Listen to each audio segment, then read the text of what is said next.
Can you believe it's possible to drink water without a bottle? When you're thirsty, just tear off the thin film coating and chew it briefly in your mouth to have a sip of water.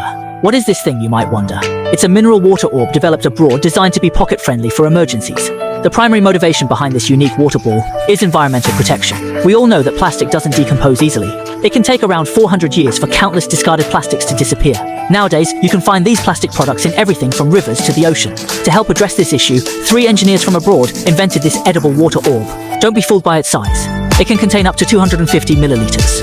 At first glance, it appears quite ordinary, but upon closer inspection, you can see that the surface has a double-layered gel-like film made from natural seaweed extracts. When you pull on this film, it even stretches a bit, reminding you of a capsule pill, doesn't it? Essentially, it works on the same principle as a capsule. Ingesting it with its outer layer is completely harmless to the body, as both layers of film are 100% biodegradable. The cost of one water orb is less than 3 cents, making it much more convenient and portable compared to traditional bottled water. In athletic events, it's unnecessary to bring multiple bulky water containers.